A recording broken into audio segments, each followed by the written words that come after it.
Let's go back to the place where it all started, Africa. Bolivia's Afro-Latino population is descendants from the slaves who were brought to work in the silver mines in Potosi in the early 1500s. African slaves were also brought to work on cocoa leaf plantations by the Spanish. Majority of the 23,300 Afro-Bolivians reside in the Yungans area of the Department of La Paz, where they work on farms growing citrus fruits, coffee, and cocoa leaves. Many Afro-Bolivians are bilingual in Spanish and Aymara, and they practice Roman Catholic Indian syncretism as their religion. Due to the isolation from the majority of Bolivia, Afro-Bolivian people speak a form of Bolivian Spanish that is comparable to Black English in the United States. One of the most visible legacies of African culture in Bolivia is the Saya music of the Afro-Bolivian community. Saya music blends Andean instruments with African drums and other percussion instruments. Bolivians are incredibly proud of their African heritage and have worked hard to preserve their culture. The Afro-Bolivian community even has its own king. The only surviving monarchy in the entire Americas surviving the Bolivian Andes, Don Julio Pinedo, the king of Afro-Bolivia. De allá de Congo. This is one of my ancestors. They were brought from Congo to work in the mines of Potosi. My great-grandfather was a king, so I inherited the title. The slaves couldn't survive the weather and the high altitude, so they were brought here, to the Yungas. Afro-Bolivians are disproportionately affected. They contend with poor access to healthcare and education, lower life expectancy, less professional opportunities, higher illiteracy rates, and on top of this, they face racial discrimination. Afro-Bolivians use music, dance, and songs to protest against the discrimination that they face in Bolivia. La tristeza, a lo que estemos viviendo, la alegría, a un problema político, algún conflicto social, alguna reivindicación y hay canciones de protesta. Pero ya poco a poco hemos ido metiendo más, ¿no? Ha sido algo bien estratégico también en la visibilización, ¿no? De la saya. Pero no el pueblo negro reconocido como un pueblo único por el Estado boliviano.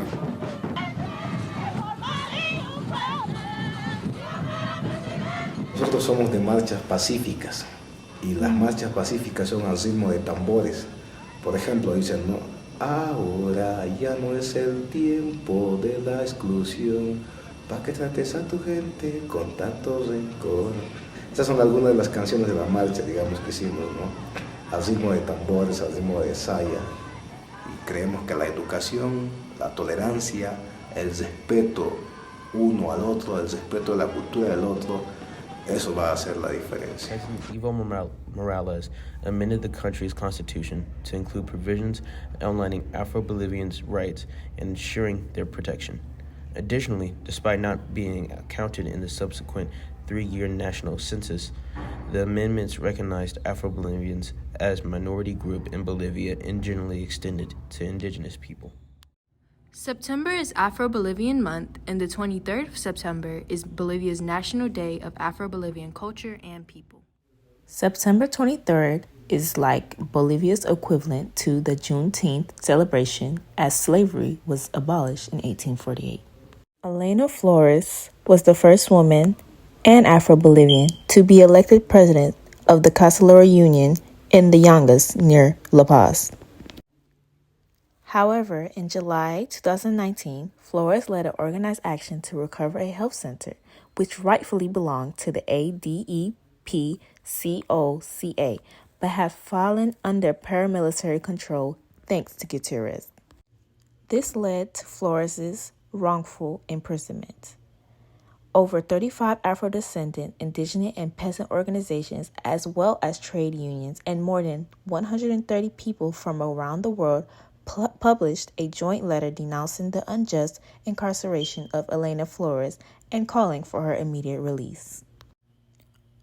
Jorge Medina was the first Black representative in the Bolivian parliament. Medina became active in the Afro civil rights movement after moving to the city of La Paz. He was a founding member of the Afro-Bolivian Saya cultural movement and co-founded the Afro-Bolivian Center for Integral and Community Development, 2 organizations dedicated to promoting public and state recognition of Afro cultural identity.